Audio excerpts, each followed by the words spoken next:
উম্মে আইমান দাসীকে সঙ্গে করে খাদিজাতুল কুবরা যখন বেলকুনিতে বসা, এমন সময় দেখতে পাই নবী আমার উট দুম্বা বকরি চড়াইতেছে।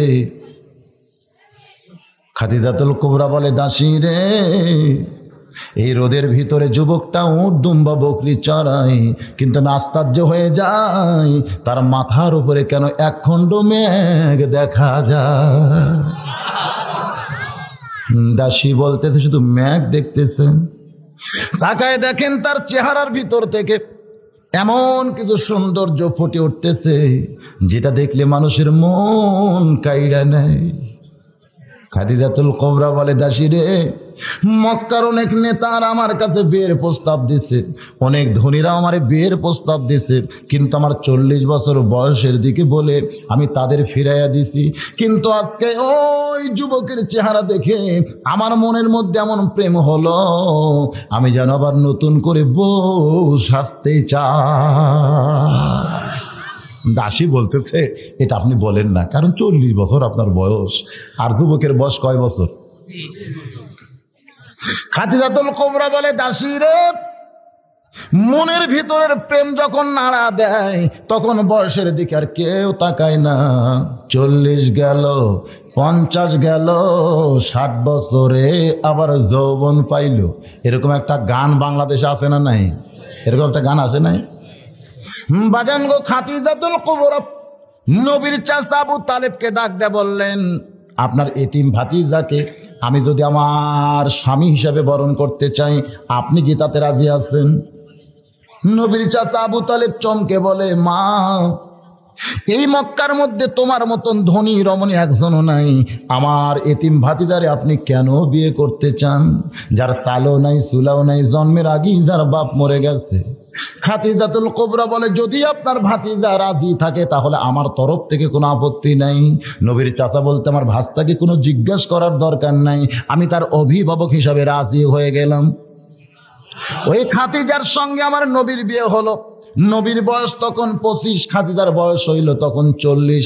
মক্কার মধ্যে সবাই বলা বলি শুরু করলো, খাদিজা পাগলি হয়ে গেছে। এত ধনী হওয়ার পরে একটা অনাথ এতিম আব্দুল্লাহর এতিম পোলারে বিয়ে করছে, খাদিজার জ্ঞান হারিয়ে গেছে। এমন করে যখন মক্কার লোকেরা বলা বলি করতেছে, নবীর চাচা খাদিজার কাছে গিয়া বলে, মা, আমার এতিম ভাস্তারে আপনি বিয়ে করলেন, কিন্তু জনগণ সমালোচনা করতেছে, সমস্ত জনগণ বলতেছে খাদিজা বিয়ে করে ঠকে গেছে, খাদিজার মাথার বুদ্ধি নাই, খাদিজা আজকে পাগলি হয়ে গেছে। খাদিজা চোখের পানি বের করে বলে, চাচমিয়া গো, আপনি কোনো চিন্তা করবেন না, কোনো চিন্তা করবেন না, এরা বিনা তদন্তেই এমন করে বলতেছে, একদিন আমি তদন্ত করায় যা ছাড়বো। জোরে কান সুবহানাল্লাহ। আবু তালেব বলতেছে, মা, তুমি আবার কি তদন্ত করবে? খাদিজা বলতেছে, তাহলে যারা আমার বিরুদ্ধে সমালোচনা করতেছে, আমার কথা বলতেছে আমি ঠকে গেছি আব্দুল্লাহর এতিম পোলারে বিয়ে করে, তাদেরকে একদিন আমার বাড়িতে দাওয়াত দেন। নির্দিষ্ট তারিখ মোতাবেক মক্কার সমস্ত নেতা ধনীদেরকে খাদিজার বাড়িতে দাওয়াত দেওয়া হলো। সমস্ত নেতারা দাওয়াত খাওয়ার জন্য যখন খাদিজার বাড়ি আইছে, খাদিজার সমস্ত নেতার সামনে খাবার পরিবেশন করে, সমস্ত নেতা যখন খাবার চায়, এমন সময় খাদিজাতুল কুবরা সামনে দাঁড়ায় বলতেছে, রে মক্কার নেতা সম্ভ্রান্ত ব্যক্তিরা, তোমরা নাকি বলো আমি খাদিজা আব্দুল্লাহর এতিম পোলাকে বিয়ে করে ঠকে গেছি। সমস্ত নেতারা বলতেছি 100 বার ঠকছেন, 1 লক্ষ বার ঠকছেন, 1 কোটি বার ঠকছেন। খাদিজা বলতেছে, আমি যে ঠকে গেছি এইটা যে তোমরা বলো, এইটা কি তদন্ত করে বলেছো না এমনি এমনি বলতেছো? কারণ প্রত্যেকটা জিনিস তদন্তের পরে রেজাল্ট হবে, জোরে কোন ঠিক কিনা? কিন্তু আমাদের বাংলাদেশে অভিযোগের উপরে রেজাল্ট হয়, তদন্ত করার দরকারই নাই। মনে করার উপরে অভিযোগ, আর তদন্ত না করি ইমাম বাপ। মনে করার উপরে অভিযোগ আর তদন্ত না করে জেলখানা। এইটা বর্তমানে বাংলার মানুষ না বুঝে মানতেছে, কিন্তু কিছুদিন পর যখন বুঝতে পারবে তখন তোমরা খেলা সামলাবার পারবে না। জোরে কোন কথা ঠিক কিনা? মনে করার উপর অভিযোগ করবে আর তদন্ত না করে জেলখানার মধ্যে দিবে, এটা 90% মুসলমানের দেশের মুসলমান কোনোদিন মানবে? জোরে কান মানবে? আজকে অবস্থাও তাই হয়েছে ভাই। খাদিজাতুল কুবরা বলতেছে, রে মক্কার নেতারা, সম্ভ্রান্ত বংশের লোকেরা, তোমরা না তদন্ত করে কেমনে বলো যে আমি খাদিজা ঠকে গেছি? সমস্ত নেতারা বলতেছে 100 বার ঠকছেন, 1,00,000 বার ঠকছেন, 1 কোটি বার ঠকছেন। খাদিজাতুল কুবরা বলে, আমি তোমাদেরকে 3টা প্রশ্ন করতে চাই। 1 নম্বর প্রশ্ন হলো, তোমরা একটু বলো তো আমার বংশের দাম বেশি না আব্দুল্লাহর এতিম পোলার বংশের দাম বেশি? সমস্ত নেতারা চমকে গেল। এমন প্রশ্ন যে কোনোদিন কেউ করবে এইটা তাদের জানাই ছিল না, কিন্তু প্রশ্ন যখন করেছে উত্তর দেওয়াই লাগবে, জোরে কোন ঠিক কিনা? খাদিজাতুল কুবরা বলতেছে, রে নেতারা, তোমরা বলো তো আমার বংশের দাম বেশি না আব্দুল্লাহর এতিম পোলার বংশের দাম বেশি? সমস্ত নেতারা বলতেছে, মা, সত্য কথা যদি বলতে হয় তাহলে খাদিজার বংশের চাইতে আব্দুল্লাহর এতিম পোলার বংশের দাম কোটি কোটি গুণ বেশি। খাদিজা এখন বলতেছে, তাহলে দেখো, উচ্চ বংশের একটা যুবক আমার মতো নিম্ন বংশের মেয়েকে বিয়ে করলো, এদিক দিয়ে কে জিতলো? আমি জিতলাম না আব্দুল্লাহর এতিম পোলা জিতলো? সমস্ত নেতারা বলতেছে, এদিক দিয়ে তো আপনিই জিতে গেছেন। খাদিজা বলতেছে, রে নেতারা, আমার 2 নম্বর প্রশ্ন হলো, আমরা 2 জনের দিকে তাকায় দেখবা আমার চেহারা ভালো না আব্দুল্লাহর এতিম পোলার চেহারা ভালো? তোমরা নজর করে 2 জনের দিকে তাকায় দেখো, খাদিজার চেহারা ভালো না আব্দুল্লাহর এতিম পোলার চেহারা ভালো? এইটা দেখার পরে তোমরা একটু উত্তর দাও। সমস্ত নেতারা খাদিজার চেহারার দিকে তাকাইছে, কিছুক্ষণ পরে চেহারা মাটির দিকে ফিরাইছে, কিন্তু আল্লাহর নবীর দিকে যখন তাকাইছে এই নজর আর ফিরাবার পারতেছে না। খাদিজা বলতেছে, রে নেতারা, তোমরা বলো কার চেহারা ভালো, খাদিজার চেহারা ভালো না আব্দুল্লাহর এতিম পোলার চেহারা ভালো? সমস্ত নেতারা বোবা হয়ে গেছে, জোরে কোন কি হয়ে গেছে? মুখের ভাষা হেরে গেছে। কারণ আল্লাহর নবী দেখতে কেমন ছিল ভাই? একবার মেয়েরা মায়েশার কাছে এসে বলতেছে, ও গো মা, আমরা তো কোনোদিন নবীরে দেখতে পাই নাই। কারণ নবী দেখা মেয়েদের জন্য জায়েজ ছিল না, মেয়েদের জন্য কিন্তু নবী দেখাও জায়েজ ছিল না। বাজান রে, কোনো সাহাবী নবী দেখছে কিন্তু বউ দেখতে পারে নাই। একবার নবী আমার মসজিদ নববীর মধ্যে বসা, এমন সময় এক সাহাবী এসে আল্লাহর নবীর চেহারার দিকে তাকায় চোখ দিয়ে পানি বের করতেছে আর মুখটা মুচকি মুচকি হাসতেছে। নবী বললেন, সাহাবী রে, তোমার চোখের মধ্যে পানি, মুখের মধ্যে হাসি কেন জানতে চাই? সাহাবী বলে, ইয়া রাসূলুল্লাহ, আমার হাসার কারণ হলো আমার পেটে যখন ক্ষুধা তৃষ্ণা লাগে আমি দৌড়ে এসে আপনার পবিত্র চেহারা এক নজর দেখলি আল্লাহ ক্ষুধা তৃষ্ণা যেন আমার দূর করে দেয়। আল্লাহর নবী বললেন, তাহলে আনন্দ করবে, কিন্তু কেন কাঁদতেছো জানতে চাই? বলে, কান্দার কারণ হলো আমার বউটাও 2 দিন হলে না খেয়ে আছে, ও বায়না ধরেছে ও একটু আপনারে দেখতে চাই। আপনি যদি অনুমতি দেন তাহলে আমার ক্ষুধার্ত বউকে নিয়ে এসে আপনার পবিত্র চেহারা দেখাবার চাই। আল্লাহ নবী বললেন, সাহাবী রে, তুমি আমার দেখা যেমন জায়েজ, তোমার বউটা আমারে দেখা সরাসরি তেমন না জায়েজ। তাহলে নবীর বউ সাহাবীদেরও কিন্তু দেখা চলবে না। এটা হাদিস শরীফের মধ্যে আছে। আল্লাহর নবী বসে আছেন, এমন সময় এক অন্ধ সাহাবী, নাম হলো উম্মে মাকতুম। জোরে বলেন, নাম কি? উম্মে মাকতুম নবীর সঙ্গে গল্প করতেছে। এমন সময় নবীর ডান ধারে আয়েশা, বাম ধারে হাফসা বসে আছে। নবী ইশপিশ পড়তেছে, কিন্তু বইয়েরা কিছুই বুঝতে পারলেন না। কিছুক্ষণ পরে উম্মে মাকতুম যখন চলে যায়, আল্লাহর নবী বলেন, আয়েশা, হাফসা, এই সাহাবী যখন আমার কাছে আসলো, এরপরে তোমরা কেন বসে থাকলে জানতে চাই। আয়েশা বলতেছে, ইয়া রাসূলুল্লাহ, ওইটা যে অন্ধ সাহাবী তা বুঝি আমরা জানি না। আল্লাহর নবী বললেন, আয়েশা, আমার সাহাবী অন্ধ হতে পারে, কিন্তু তোমরা তো অন্ধ না। এখন চিন্তা করেন, নবীর বিবি হইয়া সাহাবী পুরুষকে দেখা জায়েজ না, সাহাবীর বিবি হইয়া নবীরে দেখা জায়েজ না। কিন্তু আমাদের বর্তমানে বাংলাদেশে কিছু বাবা আছে, জোরে কোন কি আছে? এই বাবার দরবারে যারা যায় ওরা ঘুরে এসে বউকে বলতেছে, বরকত যদি নিবার চাও বাবার গায়ে তেল দাও। এই পীর ধরার নামে আজকে অনেক মানুষ আল্লাহ রাসূলকে ছাইড়া দিছে, জোরে গান ঠিক কিনা ভাই? ধরতে হবে কাকে? আমার আল্লাহকে। রাসূলের মাধ্যমে কিন্তু আল্লাহরে ধরতে হবে।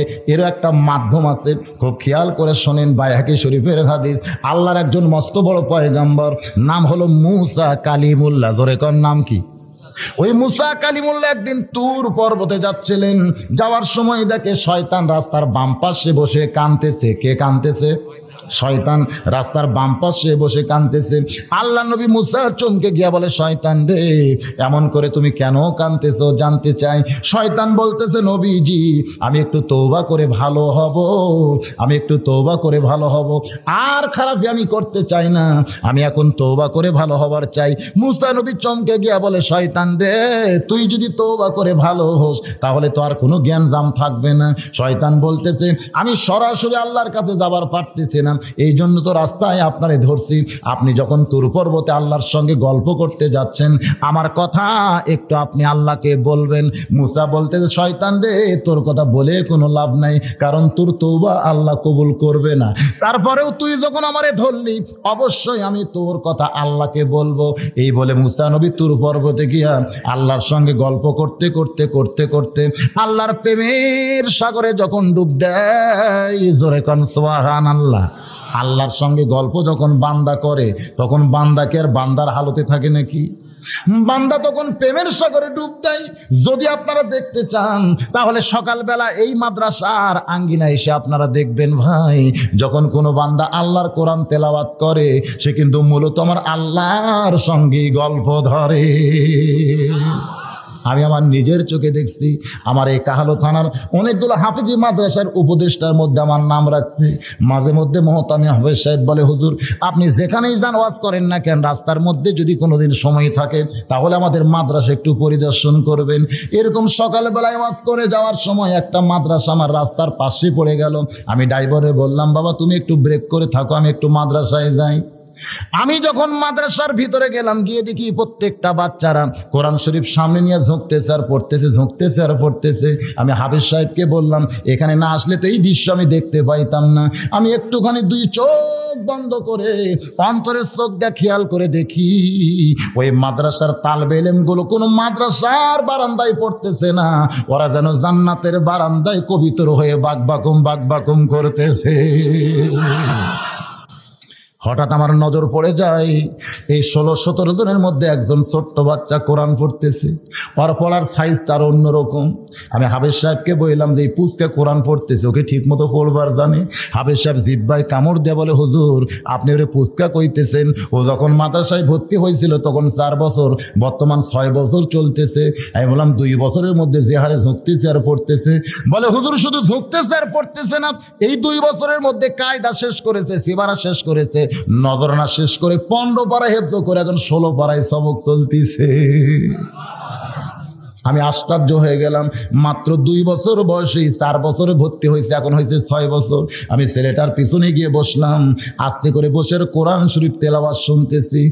বাজান গো, আল্লাহ আমার সাক্ষী, আমি ওর কোরআন পড়া শুনতে শুনতে একসময় আমি যেন বেয়াখিয়াল হইয়া যাই। আমার নজর করে দেখি ওই বাচ্চা যেন দুনিয়াতে নাই, ও যেন জান্নাতের বাগানি আল্লাহর কোরআন তেলাওয়াত করতেছে।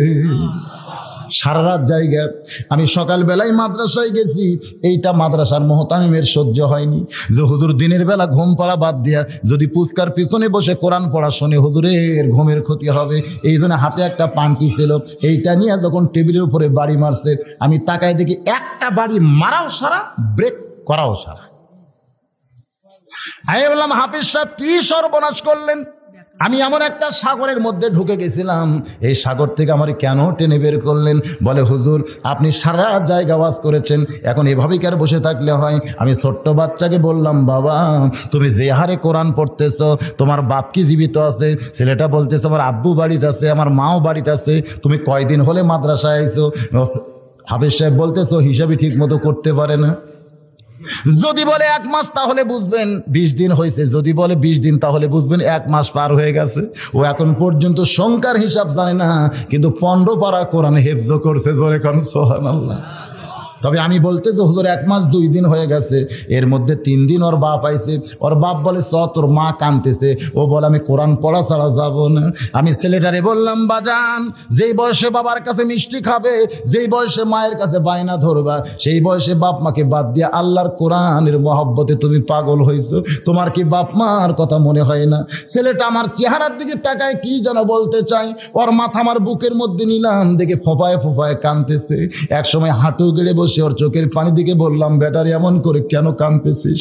ও যেন আমারে বলতে চাই, হুজুর আল্লাহর কোরআনের মহব্বত যখন কারো কলিজার মধ্যে ঢুকে যায়, তখন দুনিয়ার বাপ মা কেন, গোটা দুনিয়ায় আল্লাহ তার কাছ থেকে কাইরা নেয়। আল্লাহর পয়গম্বর মুসা নবী ওই তুর পর্বতে গিয়া আল্লাহর সঙ্গে গল্প করতে করতে করতে করতে আল্লাহর মধ্যে যখন বিলীন হয়ে গেছে, এক সময় গল্প করা শেষ হইলে মুসা নবী যখন চলে আসতেছে, আল্লাহ ডাকতে বলে, মুসা রে তুমি কি আর কিছুই বলবা না? মুসা বলতেছে, আল্লাহ আমার যা বলার ছিল সব তো বলা শেষ, আর তো কিছুই বলার নাই। আমার আল্লাহ ডাকতে বলে, মুসা রে তুমি কি আর কিছুই বলবা না? মুসা বলতেছে, আল্লাহ তুমি এত পেঁয়াজ করো কেন? আমার তো বলার কিছুই নাই। আল্লাহ বলে, মুসা রে তাহলে শয়তানের খবর আমারে কে দিবে? মুসা চমকে দিয়ে বলে, আল্লাহ ওই শয়তানের কথা তো আমার মনেই নাই। আল্লাহ বলে, এইটাই তো শয়তান ভুল করছে, যার মনে থাকে না তারে ধরছে, আর যে কোনোদিন ভুলবে না ধরতে হবে তাকে। যারে মনে থাকে না তারই ধরছে। মুসা নবীর মনে আছে, তারে ধরছে, কিন্তু ধরতে হবে তাকে যে কোনোদিন ভুলবে না। আমার আল্লাহ ডাকতে বলে, মুসা রে দুনিয়ার সবাই সবাইকে ভুলতে পারে, কিন্তু আমি আল্লাহ কোনোদিন কাউরে ভুলি না। যে কোনোদিন কাউরে ভোলে না তার নাম কি? তাহলে সে আল্লাহকে ধরার দরকার আছে না নাই? ধরে এখন আছে না নাই? রে আল্লাহর বান্দা, যেটা বলতেছিলাম, সেই আল্লাহকে আমাদের ধরতে গেলে কিভাবে ধরতে হবে, ধরার মাধ্যমটা কি? এই মাধ্যমটা হলো ফাত্তাবিউনি। জোরে কোন মাধ্যমটা কি? ফাত্তাবিউনি ইউহিব্বুকুমুল্লাহ ওয়া ইয়াগফির লাকুম যুনুবাকুম ওয়াল্লাহু গফুরুর রহিম। বাজান রে, যখন মেয়েরা বলতেছে, ও মা আল্লাহর নবী সম্পর্কে আমরা জানতে চাই, মায়েশা চোখের পানি বের করে বলতেছে, নবী সম্পর্কে তোমরা কি জানবে? আমি গোটা জীবনে আল্লাহর নবীকে দেখেছি মাত্র 3 বার। সমস্ত মেয়েরা চমকে গিয়া বলে, মা কয়েক বছর আপনি নবীর সঙ্গে সংসার করেছেন, কিন্তু মাত্র 3 বার নবীর আপনি কেমনে দেখলেন? আয়েশা কান্দের বলে, মেয়েরা রে, নবীকে বহুদিন স্বামী হিসাবে আমার ঘরের মধ্যে পাইছি, কিন্তু গোটা জীবনে নবীরে মাত্র 3 বার আমি নবী হিসাবে দেখছি। জোরে কোন কয়বার? সমস্ত মেয়েরা চমকে যায়। তাহলে স্বামী আর নবী এই দুইটাকে ভিন্ন? অবশ্যই ভিন্ন ভাই। মানুষ নবী আর স্বামী এই দুইটা কিন্তু এক না। আমি কোরআন হাদিস দিয়ে বললি আপনারা বুঝতে পারবেন। যখন নবী ফাতেমার বাড়িতে যাইতেন, তখন যাওয়ার আগে আল্লাহরে বলতেন, আল্লাহ এই মুহূর্তে কিন্তু আমি নবী নাই, আমি একটা সন্তান হয়ে আমার মায়ের কাছে যাবার চাই। করে করছো যাওয়ার আগেই আল্লাহর নবী বলতেন, আল্লাহ এই মুহূর্তে কিন্তু আমি নবী নাই, আমি সন্তান হয়ে আমার মায়ের কাছে যাবার চাই। আমার মা 6 বছর বয়সে মরছে, কিন্তু শ্যামিনার চাইতে অনেক দরদে আমার মা ফাতেমা আজকে জীবিত আছে। আমি কিন্তু আমার মায়ের কাছে যাচ্ছি। আল্লাহ এখন যেন আমার হাবিবুল্লাহ নবী বলে ডিস্টার্ব করেন না, আমি সন্তান হয়ে আমার মায়ের কাছে যাবার চাই। আল্লাহ বলতেছে, দোস্ত রে আমার কোনো আপত্তি নাই। এবার নবী আমার সন্তান হইয়া ফাতেমার বাড়ির দরজায় গিয়া ডাক দিছে, মা ও মা ফাতেমা, আমি তোর সন্তান হয়ে দরজায় দাঁড়াইছি, মা একটু তাড়াতাড়ি দরজা খুলে দে, আমি আমার মায়ের মুখটা দেখতে চাই। ফাতেমা দরজায় এসে ফোঁপায় ফোঁপায় কাঁদতেছে। আল্লাহর নবী বলে, মা এমন করে তুই কেন কাঁদতেছিস? মা তুই কেন কাঁদতেছিস? ফাতেমা বলে, বাবা আমার দেহের মধ্যে এমন একটা কাপড় আছে, যে কাপড় অর্ধেক দেহ ঢাকছে, অর্ধেক এখনো বের হয়ে আছে। আপনি আমার দরজায় দাঁড়িয়ে আছেন, দরজা আমি কেমনি খুলবো বাবা, বরং এখান থেকে আপনি ফিরে যান। আল্লাহর নবী বলে, মা হইয়া সন্তানকে কোনোদিন ফিরায় না, একটু দরজা খুলে দে মা, আমি তোরে দেখতে চাই। ফাতেমা খালি কান্দার বলে, বাবা আপনি আপনি কি বুঝতে পারতেছেন না এই কাপড় পরে আমি কেমনে দরজা খুলে দিব? সঙ্গে সঙ্গে নবী আমার এক টানে মাথার পাগড়ি খুলেছে, জানলার কাছে ধরে বলতেছে, মা এই পাগড়িখানা নিয়ে পাগড়ি পরে তুই দরজা খুলে দে মা। আমার আল্লাহ ডাকতে বলে, হাবিব, যার জুতার পরশে আল্লাহর আরশ ধন্য হয়ে যায়, সেই পাগড়ি কি দুনিয়ার কোনো মানুষ পরতে পারে? নবী কান্দার বলে, আল্লাহ এখন আপনাকে আমাকে নবী হিসাবে দেখতেছেন? আমি নবী না আল্লাহ, আমি একজন সন্তান হয়ে আমার মায়ের দরজায় দাঁড়িয়ে আছি। আমার মায়ের পরনের জন্য আমার মাথার পাগড়ি খুলে দিয়েছি। ও মা, আমার মাথার পাগড়ি পরে তুই আমার জন্য দরজা খুলে দে মা। নবী কিন্তু আর নবী নাই, একটা সন্তান হয়ে যখন পাগড়ি জানলা দিয়ে দেয়, ওই পাগড়ি পরে ফাতেমা যখন দরজা খুলেছে, সঙ্গে সঙ্গে নবী আমার জুব্বাখানা উপর দিকে উঠাইছে। ফাতেমা তাকায় দেখে ক্ষুধার জ্বালায় নবী পেটে পাথর বেঁধেছে। ফাতেমা কান্দের বলে, বাবা আজকে 3 দিন হলে আপনার মায়ের বাড়িতে কোনো পাকশিক নাই, আপনি কেন সেই বাড়িতে ক্ষুধা নিয়ে আইলেন? আপনার মেয়ে উম্মে কুলসুমা কত ধনী, তার স্বামী হলো মক্কা মদিনার সবচাইতে ওসমান গনি, আপনি সেই মেয়ের বাদ দিয়া এই গরিব মেয়ের বাড়িতে কেন আসেন বাবা? নবী কান্দের বলে, কুলসুম আমার মেয়ে, এই জন্য আমি যাই না রে, কিন্তু ফাতেমা হলো আমার মা, এই জন্য আমি আইসি, দে তোর ডান হাতখানা দে। সঙ্গে সঙ্গে মা ফাতেমা যখন ডান হাতখানা দেয়, এমন সময় নবী আমার চুমা দিয়ে বলে, আল্লাহ আমার মায়ের হাতের মধ্যে এমন স্বাদ আগে জানতাম না। জোরে সরে বলেন সুবহানাল্লাহ। বাজানদের সবসময় নবী আমার থাকতেন না। নবী যখন রাস্তা দিয়ে যাইতেন, যাওয়ার সময় দেখে হাসান হোসেন দুইজনই কাঁদতেছে। হোসেন খাড়া হয়ে দাঁড়ায়, হাসান দাঁড়ায় দাঁড়ায় কান্দে, হোসেন গড়ায় গড়ায় কান্দে। এমন নবী কিন্তু নবী নাই, নানা হয়ে দুই ভাইয়ের সঙ্গে খেলা করেছে, যা ইতিহাসের মধ্যে পাওয়া যায়। আল্লাহ ডাকতে বলে, হাবিবুল্লাহ কি হচ্ছে? নবী বলতেছে, আল্লাহ এ সময় আমার নবী হিসাবে দেখবেন না, আপনি দেখেন 2টা নাতি আর একটা নানা। জোরে কান সুবহানাল্লাহ। এখন আমি নানা হিসাবে আমার নাতির সঙ্গে খেলতে চাই, আপনি কি কিছুই বোঝেন না? আল্লাহ জোরে কান সুবহানাল্লাহ। এই জন্য আয়েশা বলে, রে মহিলারা, আমার নবীকে গোটা জীবনে আমি মাত্র 3 বার দেখেছি, আর যতবার দেখেছি আমার স্বামী হিসাবে দেখেছি। আমার স্বামীর সঙ্গে আমি রাগারাগি করছি, কিন্তু নবী হিসাবে যেদিন প্রথম দেখলাম সেদিন ছিল গভীর রাত। আল্লাহর নবী আমার বুকের মধ্যে মাথা দিয়ে ঘুমাইতেছে। এক সময় নবীর চেহারার দিকে তাকায়া আমার বড় মায়া হইল। জন্মের আগে যার বাপ দুনিয়া থেকে বিদায় হয়েছে, 6 বছর বয়সে যেই নবীর মা মারা গেছে, আজকে সেই নবী আমার বুকের মধ্যে মাথা দিয়ে ঘুমাইতেছে। হঠাৎ মনের মধ্যে এমন দয়া হয়, ফজর আজান যখন বেলাল দিবে, ওই সময় নবী আমার জুব্বা পরে মসজিদে নামাজ পড়াতে যাবে, কিন্তু যেই জুব্বা নবী আমার পড়বে সেই জুব্বার কয়েক জায়গা ছিঁড়ে গেছে। এই গভীর রাত্রে নবী আমার ঘুম পাড়তেছে, এই সুযোগে নবীর জুব্বাখানা আমি সেলাই করতে চাই। আয়েশা কান্দের বলে, রে মেয়েরা রে শোনো, গভীর রাত্রে নবীর কাছ থেকে উঠে গিয়া আমি নবীর জুব্বাখানা অন্ধকারে হাতে নিলাম। আমি শুধু আগেই জোগাড় করে রাখছিলাম, কিন্তু এখন বিপদ ঘটে গেল। যখন বাতির কাছে গেলাম, আমি বাতি হাতে নিয়ে দেখি বাতি আছে, কিন্তু 1 ফোঁটাও তেল নেই। আয়েশা কান্দার বলে, মেয়েরা রে, আমি তখন আমার আল্লাহকে বললাম, আল্লাহ আমার নবী যদি চাইতো আপনি গোটা দুনিয়া দিয়া দিতেন, কিন্তু নবী চাইনি বলে বাতির তেল কেউ আপনি দিবেন না। আজকে নবীর জুব্বা আমি সেলাই করতে চাইছিলাম গভীর রাত্রে, কিন্তু তেল যদি না থাকে তাহলে আলো না হলে আর সেলাই করতে পারবো না। এই বলে আয়েশা যখন ফোঁপায় ফোঁপায় কাঁদতেছে, আয়েশা বলে, মেয়েরা রে, ওই দিন আমার নবীর আমি প্রথম দেখেছি। নবী আমার আস্তে করে কাঁধ ঘুরে তার ডান হাতখানা কপালের উপর দিয়ে যখন চোষণ মারছে, ওই আল্লাহর শপথ করে বলতেছি, ওই কপালের ভিতর থেকে এমন একটা আলো প্রকাশ পায়, যে আলো দিয়া গোটা অন্ধকার দূর হইয়া যায়। কাঁপতে কাঁপতে আমার হাতের সুরটা যখন মাটিতে পড়ে যায়, আমি তাকায় দেখি আয়েশা সুইখান আমি দেখতে পাই। সেই দিনই প্রথম দেখেছি আমার নবীকে। এরপর আরো 2 বার আমি আমার নবীরে দেখেছি। মহিলারা কান্দের বলে, মা আপনার কাছ থেকে নবী দেখার ঘটনাগুলো আমরা শুনতে চাই।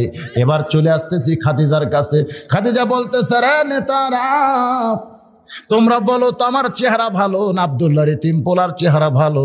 সমস্ত নেতারা নবীর দিকে তাকায় আছে, কিন্তু চেহারা ফেরাবার পারতেছে না।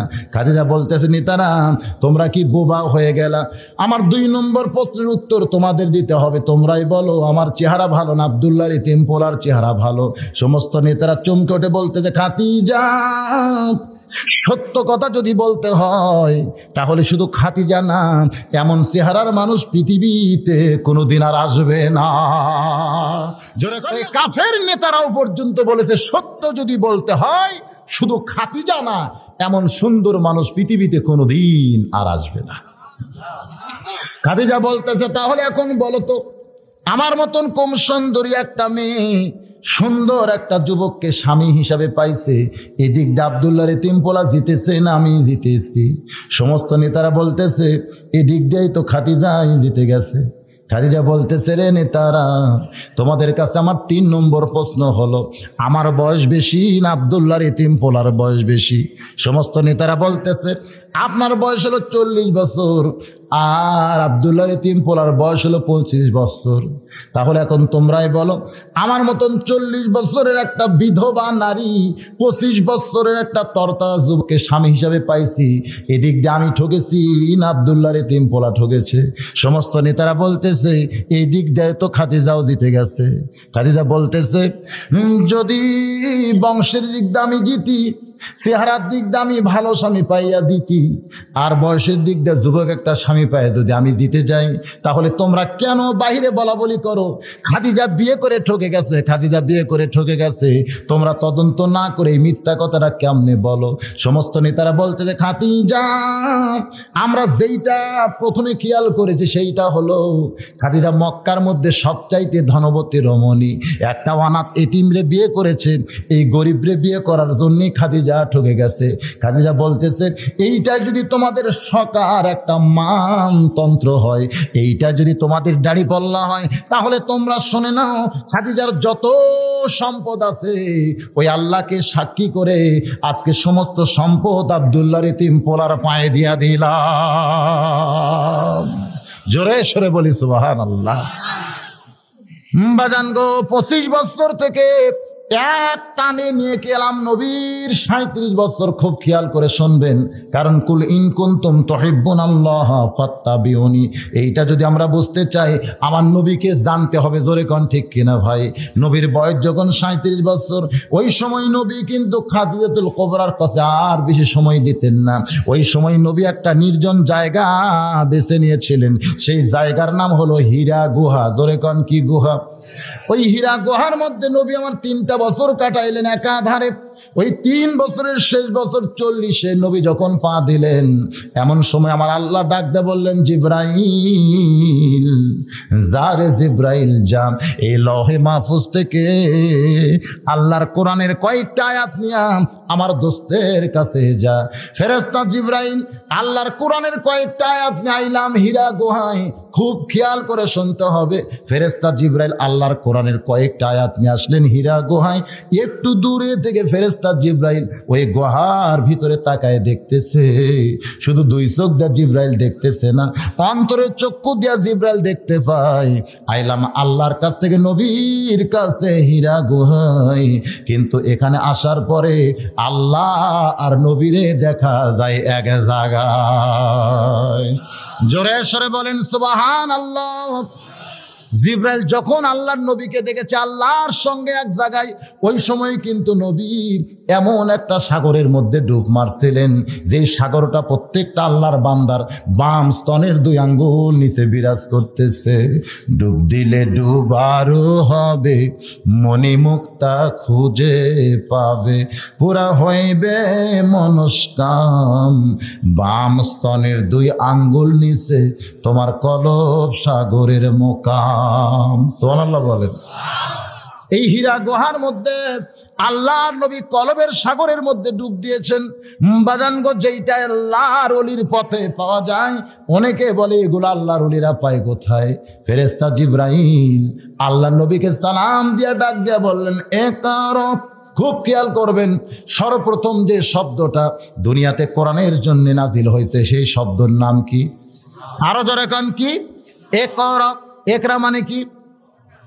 আপনারা আমার সামনে যারা বসে আছেন আরবি বুঝতেছেন না, আমি বাংলাটা বলি। একরা মানে পড়ো, একরা মানে কি? পড়ো। নবী কিন্তু পড়লেন না, কারণ যখন বলতেছে পড়ো, কি পড়বো? বাংলা, অঙ্ক, ইংরেজি, ইতিহাস, কি পড়বেন? হ্যাঁ, কিন্তু বাংলার মানুষ তো সেইটা বুঝতেছে না। বাংলার মানুষ তো এইটা বুঝতেছে না। আজকে সন্তান হওয়ার পরেই আমরা সন্তানকে কি পড়াবো চিন্তায় পড়ে যায়। মা বলে আমার ছেলে ডাক্তার হবে, ছেলে বলে না আমার ছেলে ইঞ্জিনিয়ার হবে। স্বামী স্ত্রী দুইজন মিলে লাগছে ছোট বাচ্চারে নিয়ে, বাপ কয় ইঞ্জিনিয়ার বানাবো, মা কয় ডাক্তার বানাবো। হ্যাঁ পড়বেন, সবই পড়বেন, কিন্তু সব পড়া তো আল্লাহ কোরআনে বলে নাই। খুব খেয়াল করে শুনতে হবে। আল্লাহর ফেরেশতা জিবরাইল যখন বললেন পড়ো, নবী কিন্তু বলেছেন পড়বো না, পড়বো না, পড়বো না। জিবরাইল বলেছেন বিইসমি রব্বিকাল্লাযী খলাক। দুনিয়ার সাধারণ কোনো পড়া না, যেই পড়ার মধ্যে আমার আল্লাহ আছে সেই পড়াটাই পড়তে হবে। জোরে কোন ঠিক কি না? এই কোরআনের মাদ্রাসার মাহফিল এসে এই জিনিসটা আপনাদের খেয়াল করে শুনতে হবে ভাই। আমি কিন্তু বাংলা, ইংরেজি, অঙ্ক এগুলো পড়তে নিষেধ করি নাই, কিন্তু ফরজ হলো আল্লাহর কোরআন শরীফ পড়া, অন্যগুলো হলো নফল পড়া। জোরে কোন কি পড়া? ফরজ তরক করা আর নফল তরক করা। নফল তরক করলে কোনো গুনাহ হবে না, কিন্তু ফরজ তরক করলে কবিরা গুনাহ হবে। জোরে কোন ঠিক কি না? আল্লাহর কোরআন শিক্ষা করা কি সুন্নত না নফল? জোরে কোন সুন্নত না নফল? তাহলে যে সমস্ত আল্লাহর বান্দা আজকের এই মাহফিলে এসেছেন, আমি কিন্তু ওয়াজ করতেছি ফাত্তা বিউনি, খুব খেয়াল করে শুনতে হবে। ফেরেশতা জিবরাইল বলেন করো, নবী কিন্তু বলেছেন পড়বো না।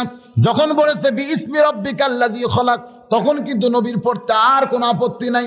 তার মানে বোঝা গেল আল্লাহ নবী দুনিয়ার করে কিছু পড়ে নাই, নবী যা কিছু পড়েছেন নবীর শিক্ষক হলেন আল্লাহ। জোরে কোন শিক্ষককে? আজকে সেই কোরআনের মাহফিলে আমরা এসেছি। এই কোরআন সম্পর্কে আমাদের যত কিঞ্চিত জানার দরকার আছে না নাই?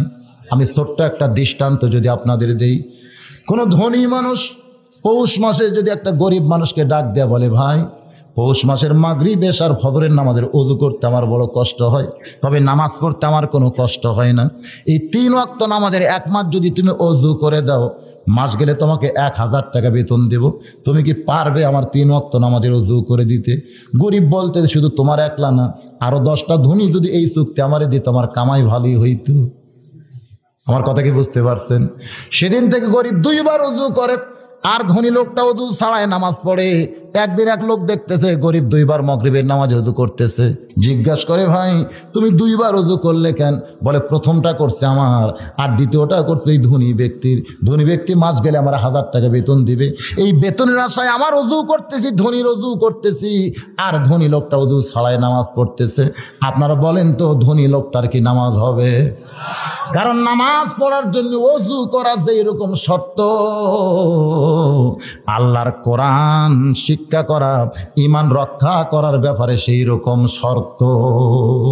আমার ঈমানকে যদি আমি রক্ষা করতে চাই, আল্লাহর কোরআন শিক্ষা করা ছাড়া কোনো গতি। এই কথাকে আপনারা মানেন না খালি মুখে মুখে? বাজানগো, নবী আমার কোরআনের কয়েকটা আয়াত পাইলেন, 40 বছর পরে নবী আমার ফিরে আইলেন। হালিম খাদিজাতুল কুবরার কাছে নবী আমার কাঁদতেছিলেন, শুধু কাঁপতেছিলেন, চোখ দিয়ে পানি পড়তেছে। খাদিজা বলে কাঁপেন কেন? এরকম পানি চোখ দিয়ে বের হলো কেন?